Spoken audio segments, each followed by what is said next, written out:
Good morning, everyone. I'm Muriel Bowser. I'm the mayor of the best city in the world, and we are in the beautiful Martin Luther King Jr. Memorial Library in downtown Washington, D.C.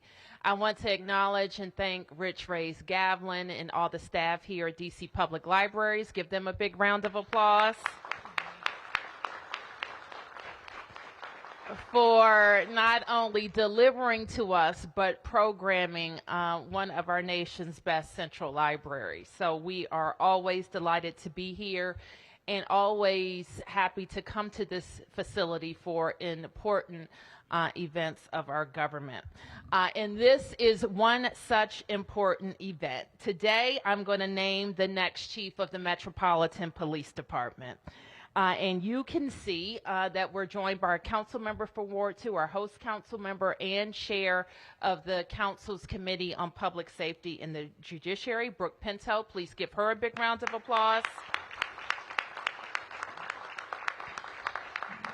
As well as Deputy Mayor for Public Safety and Justice, Lindsay Appiah.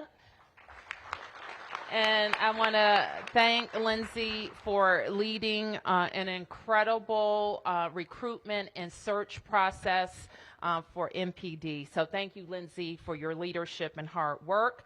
The Interim Chief of Police, Ashawn Benedict. Thank you, Chief Benedict.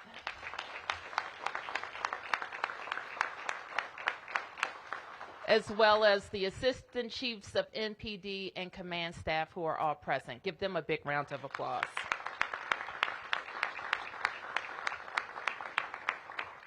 So today I am proud to name Assistant Chief Pamela Smith of the Metropolitan Police Department as Chief of Police of the Metropolitan Police Department. Give Pam a big round of applause.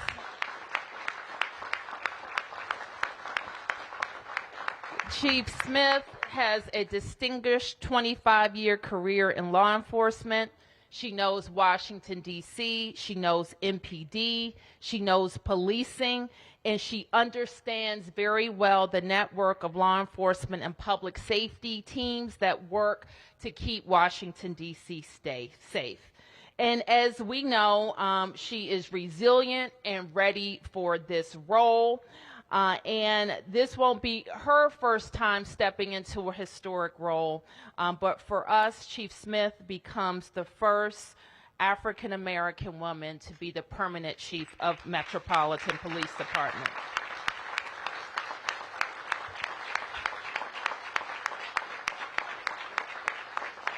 Chief Smith is a well-respected leader who is able to build relationships both inside the agency and with all of the law enforcement communities that we work with. We conducted a survey from the community about what D.C. residents were looking for in their next chief of police, and among the top responses were a leader who can communicate and advocate for a policy environment that promotes public safety, someone who is innovative and focused on driving down crime, someone with a proven ability to connect with the community, and someone who can recruit more officers and train the next generation of MPD's leaders. And I believe that's Chief Smith. She knows what the landscape is in D.C. right now. She is familiar with what's working at MPD and where we will all work together to do more and better, and she is ready to start on day one. We're getting the full package with Chief Smith: experience, passion, and a strong commitment to making D.C. safer. She also works with young people in her personal life as a minister, and her path to public service, which she'll share with you, is one that I know resonates with D.C.'s community in all 8 wards. Councilmember Pinto was briefed over the weekend and had an opportunity to meet with Chief Smith, and I know I look forward to working with our public safety team and the council to keep driving down crime and keep our community safe. So with that, I introduce my nominee for MPD's chief, Chief Pam Smith.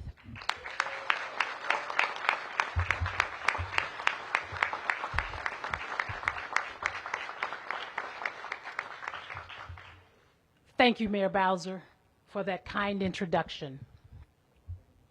I am Pamela Smith, and it is my distinct honor and privilege to be introduced as the next Chief of Police for the Metropolitan Police Department. I want to extend my sincere appreciation and support for Mayor Muriel Bowser,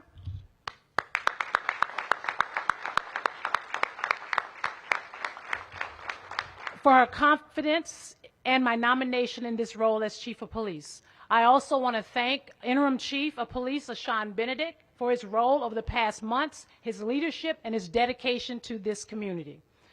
Who am I? Well, I'm glad you asked. I am a native of Pine Bluff, Arkansas, and educated in the Pine Bluff school system. I graduated from the University of Arkansas at Pine Bluff. While this is personal for me today, my childhood was marked with turmoil and challenges. I grew up in an environment where my father was addicted to drugs, and my mother at 21 years old had to figure out how to raise 3 children on her own. The resources in Pine Bluff at that time did not avail itself as a system that truly assisted single mothers. My mother quickly turned to substance abuse, and it wasn't long before the Arkansas Department of Human Services removed us from her care and placed us in foster care. Despite the fact that my mother was dealing with her own challenges, I would have preferred being home rather than in a foster care system that was not focused on the reunification of our family. While those challenges yet did not define me, I am grateful as years have passed, I was able to reestablish my relationship with my birth mother and was blessed with a wonderful adopted family. These experiences have shaped me and molded me into the woman that you see standing before you today. When I joined the United States Park Police at the age of 30, I'm dating myself, and after having served as a correctional officer with the Federal Bureau of Prisons, I knew I had a passion for service. So why MPD? I'm glad you asked again. Washington, D.C. is an amazing city filled with amazing residents, visitors, businesses, and opportunities. And I am proud to live as a resident in Ward 8. As a law enforcement officer and a member of this community, I am also troubled by the crime that is plaguing our communities, which is why it is important for me to be engaged in wanting to make the District of Columbia safer. I'm passionate about ensuring the public safety for the residents and visitors of D.C., and I am passionate about the people of the Metropolitan Police Department. I also want to work for a mayor who has demonstrated time and time again that public safety is her first priority. And she has consistently supported the department both through policy and resources. Through service and law enforcement, I found my passion. And I found how I could make a difference and make an impact.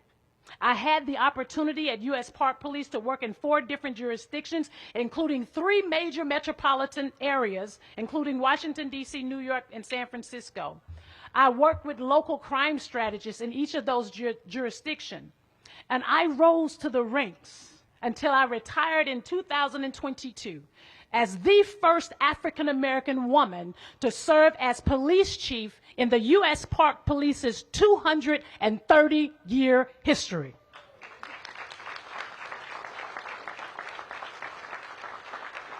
And I joined the MPD in 2022 as the first Chief Equity Officer, and more recently serving as the Assistant Chief of our Homeland Security Bureau. These roles have given me a unique insight into MPD. I have had a front row seat at watching the men and women of MPD fight crime every day. You see, I know the players. Just watch the game. I have seen the tremendous work they do on our crime briefings, working with partners throughout the region. And as chief, I will be working with leaders of MPD and our partners in a collaborative effort to enhance our current strategies. What I know for sure is that MPD is an organization filled with passionate people who genuinely care about making the community safe. I have been able to compare MPD to a lot of agencies in a lot of places, and make no mistake about it. On today, I am proud, I am humbled, and I am excited to work alongside this team. Joining the MPD as your chief of police is a monumental occasion, and this historic moment is not lost on me. I join a legacy of strong African American women who lead public safety in the District of Columbia, joining the mayor and the deputy mayor of public safety and justice. And today I have a message for young women who are watching this today. No matter where you come from, no matter your challenges that you face, or the adversity that is in your way, if you choose to serve in law enforcement or any other career, you become an integral part of any community. I stand here today as someone who, as a child, I had no hopes, I had no dreams. They were far beyond my reach, but I believe that all things are possible. And I stand in this place because of what I believe in. And I'm confident that with my experiences both outside and inside of MPD, I bring a fresh perspective, a different kind of energy, a different level of passion to what I'm going to do. What I know is that MPD is a department of opportunity. No matter who you are, who our members are, or where they come from, there is the ability for them to make an impact with our community and have a sense of belonging within the agency. But let me be clear. As a community, we must tackle the violent crime issues that we are experiencing in the district. The community wants the police to be the police and do so in a constitutional, safe, and respectful manner. Make no mistake about it. I will be laser focused to ensure that we do everything we can in this space. That includes targeting the deployment of our officers to areas impacted by crime, engaging in long-term investigations focused on most violent individuals, leveraging a whole government approach, and I will take the lead in that space, and ensuring the effective use of our police officers. But what I also know is that there are many good practices already underway at the MPD. And my goal is to amplify those successes while identifying other new methods as well. I will work with the existing leaders at MPD to help develop a cohesive strategy that meets the needs of DC. And I will be visible in the community, listening to what the community wants, listening to what is needed, and our strategy will include the voices of Washington, D.C. We have a lot of work to do. And I'm so very thankful to Mayor Bowser and the broader D.C. community. Over the next few weeks, I look forward to getting to know even more members of our department, working with partners across the region and members of our community to work collaboratively on positive outcomes. Thank you, Mayor Bowser, for this amazing opportunity to serve the District of Columbia as Chief of Police. And my name is Pamela A. Smith, and I am your next Chief of Police for the District of Columbia.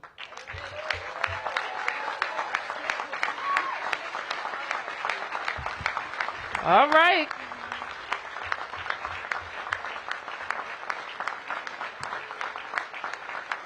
We got a chief.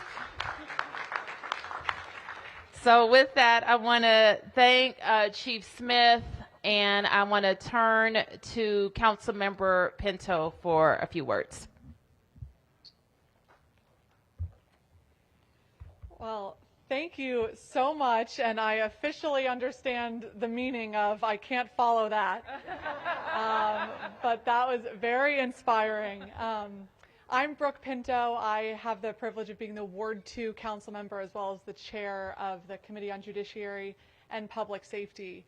And we have known for several weeks now that a new chief of police is needed for the department to lead the department. And I think it's been abundantly clear that we have to stay focused in partnership with the police on driving down crime and violence, on a commitment to relationship building and improving community trust, on recruitment and retention to make sure that our department is robust and that we have a long-term plan to do so, and to ensure a collaborative working relationship both with MPD and the council, as well as all of our law enforcement partners in the city. And I'm so grateful to Mayor Bowser and Acting Chief Smith for the opportunity to speak with Acting Chief Smith over the weekend and hear a little bit more about her vision. And I was extremely impressed and optimistic for the type of leadership that she can provide, inspired by creative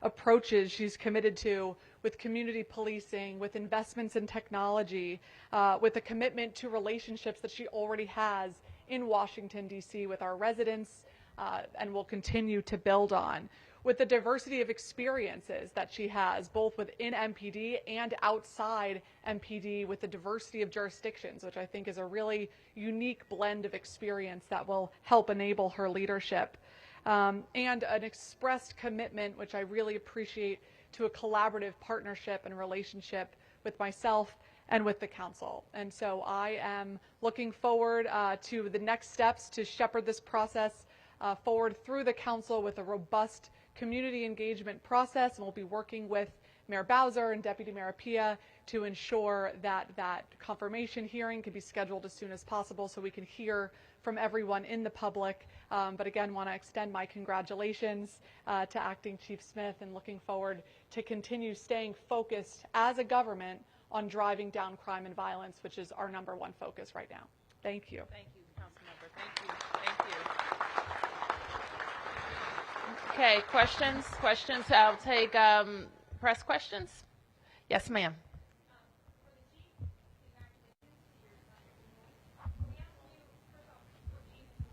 Obviously, there's a crime issue in the district. You've been with the department for a while. What changes do you see need to be implemented, or do you want to follow the same course here? Well, thank you for that question. I think when we think about what's happening across the District of Columbia as it relates to crime, we have I truly believe in the crime fighting strategies that we hear in the District of Columbia with our Metropolitan Police Department. One of the things that we will continue to do is enhance upon our traffic safety compliance checkpoints.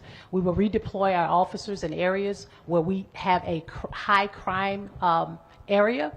We will refocus our recruitment efforts, and we will also look at ensuring that we are highly visible in our communities. Follow-up question for the chief. Congratulations. As a member and a resident of Ward 8, how do you think that would influence your connection to the community? We've spoken to a lot of folks who still say we don't see our officers enough. We want to be engaged with our officers, not just see them patrolling, but know who they are in real, meaningful relationships. How is your experience in Ward 8 going to influence that? Redeveloping a new initiative for ensuring that we continue with our hotspot policing. But I'm a leader from the front, and I'm a boots on the ground kind of leader. And what that means is that I will lead by example. The expectation is that our officers are, I think some of them, the majority of them, are doing a great job. Can we do better? Absolutely. And I will take the charge in ensuring that I am out there conducting public safety walks in our districts with our community, but also being present for our officers and establishing what my expectations will be as chief of police. Yes, ma'am. Jumping on that, Ward 8 has seen some of the most concentrated violence in D.C. for a number of years. Now, can you talk about your personal experiences with violence in D.C., if you have any to speak about? Well, I don't have any personal experiences with regards to violence in the District of Columbia, but what I will say is this. I live in Ward 8, and I believe that every resident of the District of Columbia have a right to feel safe in D.C. When I lay my head down at night, I want to feel safe in D.C., and that's the reason why it's important to me to ensure that we do everything we can to drive down crime. It's not enough for folks to not feel safe, but I will tell you we're going to throw everything, all of our resources at ensuring that we do everything we can to drive down crime in the district. Do you feel safe right now where you live? I do feel safe where I live. Yes, Mark. Introduce yourself. Oh, hi. Name is Martin Ostermiel with WAMU. Congratulations. Good to meet you, at least at a distance. Thank you, sir. One thing you mentioned is talking about redeploying officers. I mean, there's been, you can look at the numbers, you can see where the officers, what districts they serve and what PSAs they serve. And, you know, you saying that you want to redeploy officers to areas with more crime, is that a recognition that currently that too many officers are spread too evenly across the city, serving areas that may not have a whole lot of crime or more quality of life issues versus areas that have a lot more violent crime, but just not enough officers to handle that inflow of incidents? Well, without getting into our operational structure or flow, whenever there is an incident, we take that very seriously, but we also have opportunities to redeploy other resources to those areas to support what's happening in that particular area at that particular time. And we will continue to build on that. I will continue to work with this team standing behind me, and we will come up with different strategies and new strategies and approaches in order to combat crime in the District of Columbia. Yes, ma'am. And it has also been very important for us throughout this process. We have to redeploy officers because we have fewer officers. And so it's been very, very important that the chief and all of our leadership take the approach that we have to do more with fewer people. Any other questions? Yeah. Hi, I'm Darren Masha. I live in Ward 2. Hi, George. I have a question about for the chief and Brooke. Okay, could I ask you to hold 1 second until we finish our press questions, and then we'll go to community questions? Okay, and I'll get to you, but let me, I promised the press to finish with them, and then we'll go. Are we going on the second round? Okay, Stephanie, Mark, and then I'll go second round. Mark? Mayor, for you and for Councilmember Pinto, I'm wondering if you could talk, well, first for you, Mayor Bowser, I doubt that you'll give us any names of other people who you interviewed. You're correct. Could you give us just some idea of how big a pool of people you talked to, how many people you looked at, how far away, how many internal, how many external? I'm going to turn to Deputy Mayor Apia in a second to fully answer your question, Mark. But let me just say this. I had a tremendous number of very qualified, competent police officials who are interested in this job, inside the department and outside the department. I told you what the community said was important, which also reflected my priorities. How will we have a leader with experience who's focused on crime fighting and can start on day one? And I have to tell you, a lot of our officials fit that bill. But I've done my best with all that I know about the district, where we are and what we need to select the right leader for this moment, and that's Pam Smith. I'm going to ask Lindsay to talk a little bit more about the process. So as the mayor said at the start of the search, we really did conduct a nationwide search. And one of the things that was very obvious is that in a time where people say there's challenges around policing, we know there is, that one thing that there wasn't the challenges in was finding people who really, really wanted to be the chief of the Metropolitan Police Department. I met with, I'll say this, that we had dozens, literally dozens of people from across the country, small cities, large cities, internal candidates, external candidates. And so it was very important to us that we meet with a lot of people across sections so that we could present to the mayor a robust set of candidates to make the right choice for the district. And so we did that. We met with internal, external, large city, small city, people from across the country. Any other press questions? Yes, Sam? Yes, question for the chief. Oh, I'm sorry. I'm Sam Ford with Channel 7 here in Washington. Question for the chief.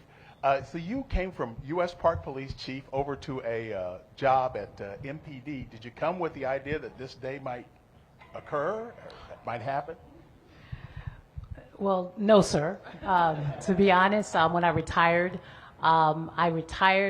knowing that I was coming to the Metropolitan Police Department to serve as their chief equity officer. My background as a member of the U.S. Park Police, I was very concerned about diversity, equity, and inclusion, and that was one of my highest priorities. And when I found out that the Metropolitan Police Department had a chief equity officer position available, I thought it would be an opportunity, number one, for me to throw my name in the hat. But number two, continue to stay in the space of law enforcement. And as crime has changed and trajectory of the department has changed, I think in a positive way internally, it gave me an opportunity to come back into this space as the Assistant Chief of Police of our Homeland Security Bureau. The Homeland Security Bureau covers a multitude of things here in the District of Columbia, especially our Special Operations Division, where we manage a lot of crowds, large crowds and activities across the District of Columbia, as well as special events. Based on what I've heard today, I see you being invited to pulpits around Washington. I'm just curious, have you experienced in pulpits? Yes, I have. As a matter of fact, I began my ministry in Staten Island, New York, where I was licensed in 2002, and then in 2004 I was ordained as a licensed minister, and then ordained as a youth pastor, and then went out to San Francisco, Third Baptist Church of San Francisco, under the tutelage of Cleophas Amos Brown, and I served as his youth pastor, and then I made my way down to Glencoe, Georgia, Zion Baptist Church, where I served as a youth pastor for Reverend Craig Campbell. And then I made my way back up here to Gum Springs, Virginia, where I served as a youth pastor for Dr. Darrell K. White. And now I am a member of Fort Foote Baptist Church in Fort Washington, Maryland. It is my intent to change my membership.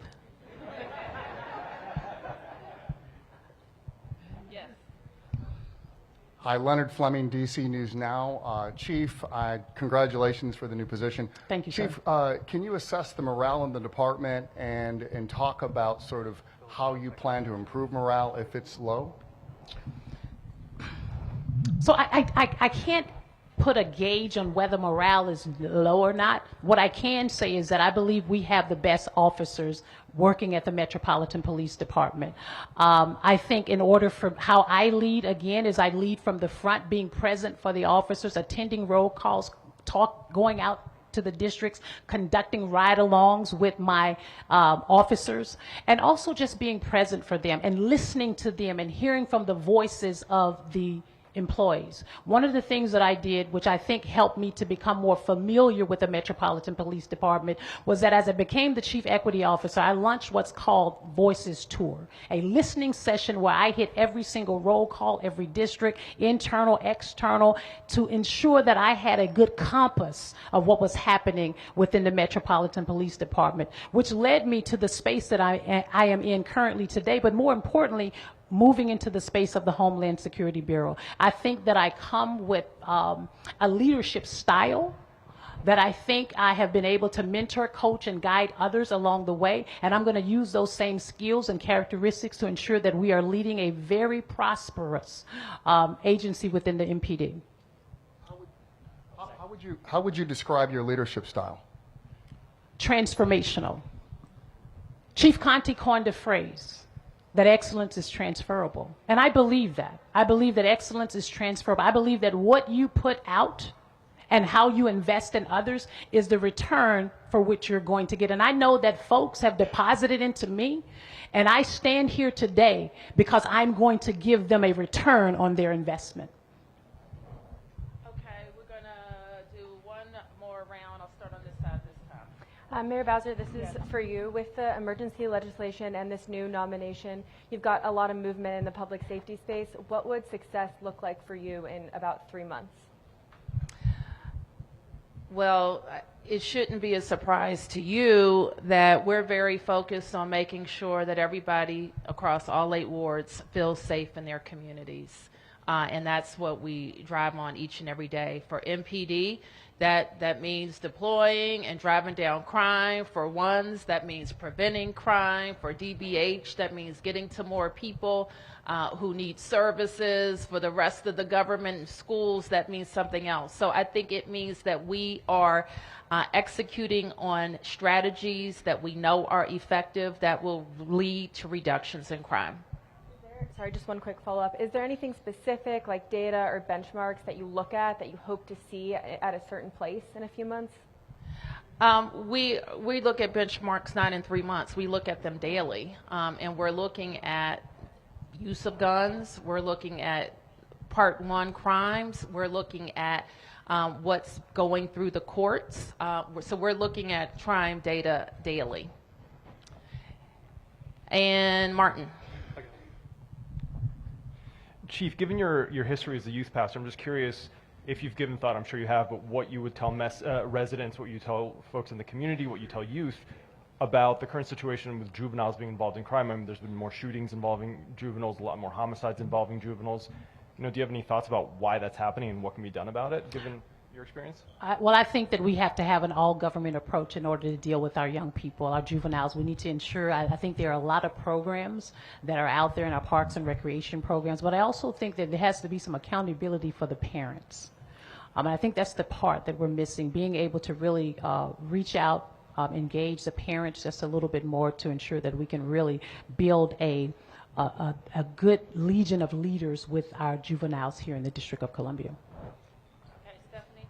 I have a couple more questions for the Chief, but also for you, Mayor.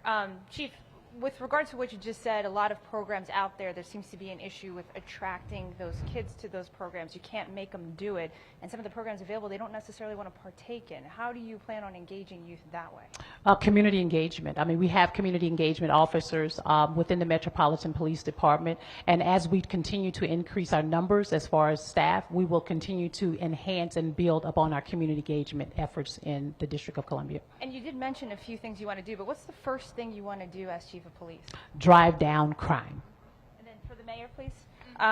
The question with the prioritizing emergency bill that just passed, a lot of people are celebrating the efforts there, but it's my understanding it has not been transmitted to your office for signature yet. For the public, how long will that take? And then in terms of police making some of the changes, how long do you anticipate that will take as well? And another question after that, please. Usually the council, they can take, sometimes they take a day, sometimes they take 2 weeks to send over a bill.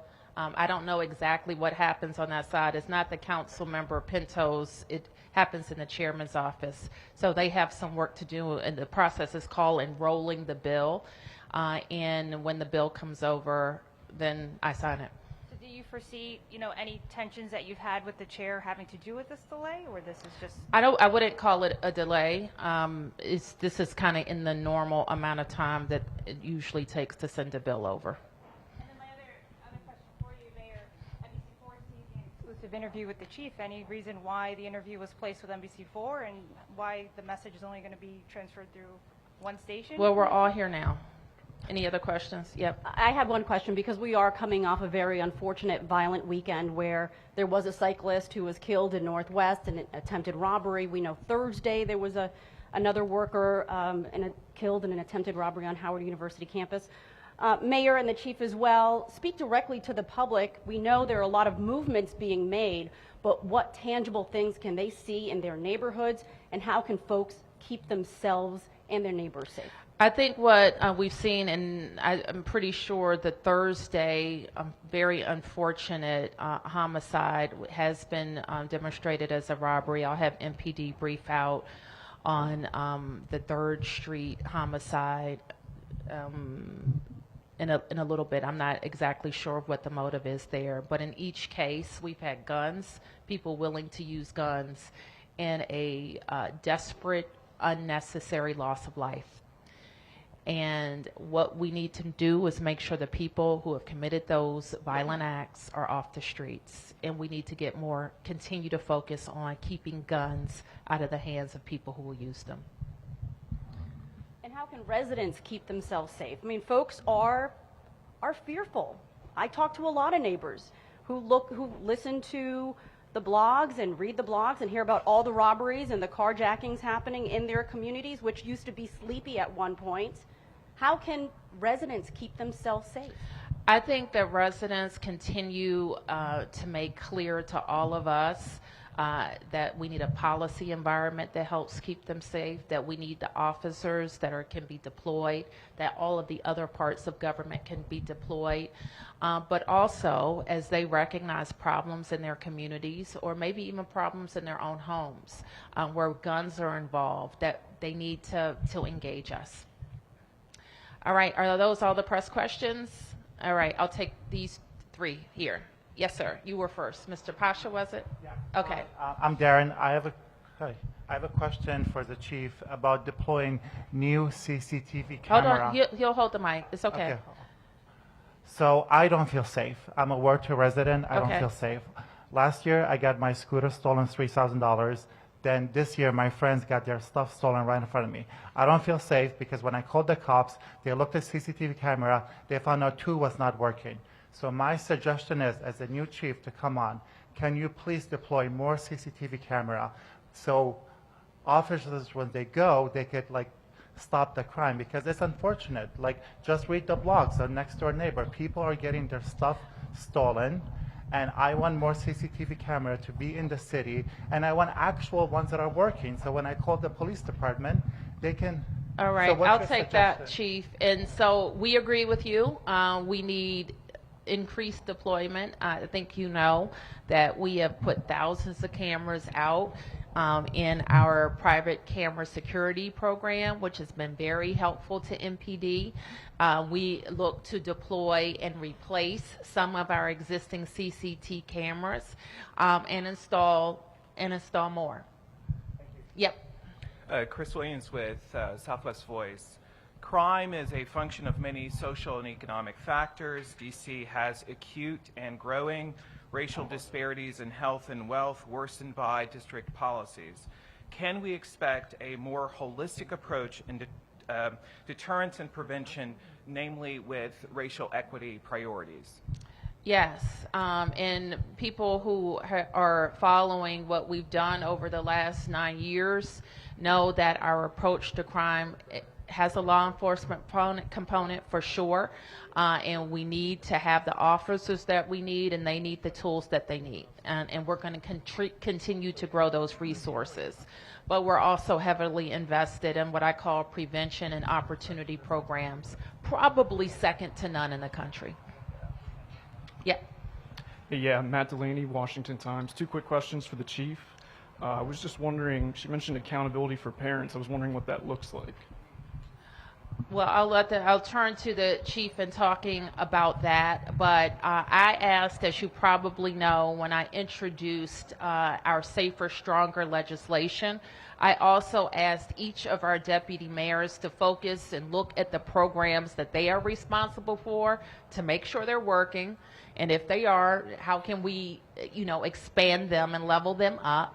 They're not working, how do we move away from them? And how do we identify gaps? And some of the gaps that we've identified, quite frankly, are in schools, in some of the disciplinary policies that have changed over the last several years that take tools away from teachers and administrators and from parents. So we continue to look for ways to close those gaps. Additionally, we are interested in that parent who comes to us and says, I've tried everything I can, and I don't know what else to do, but I know my kid's in trouble. They're going to get killed or they're going to find themselves in jail, and what do we do with them? And right now we're looking for ways to provide that family and that child some structured, mandatory services. Whether that be in school or elsewhere, because we have a lot of kids, unfortunately, that we may know are in trouble, and we just send them back to a community and a family, and that cycle persists. So part of our discussions across the government is how do we give that family and that kid mandatory, structured help, and we're working on it. Are criminal penalties under consideration for parents of juvenile offenders? As I said, I identified what we're considering at this point. All right, thank you, everybody. Let's get to work. Oh, okay. Put it all up.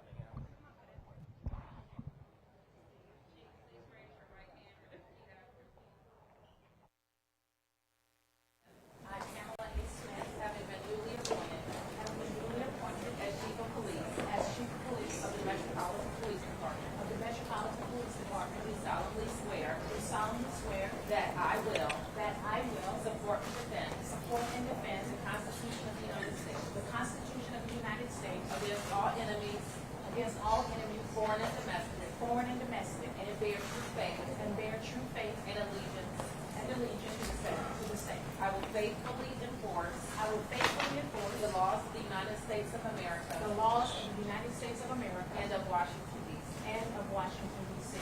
I take this obligation I take this obligation freely, freely without any mental reservation without any mental reservation or purpose of evasion. or purpose of evasion. I will consider each matter before me I will consider each matter before me from the viewpoint from the viewpoint of the best interest of the best interests of the District of Columbia of the District of Columbia as a whole. and I will, well and faithfully, discharge the duties of the office of the office I'm about to enter. I'm about to enter. So help me God. So help me God.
All right, let's do it right here. Okay.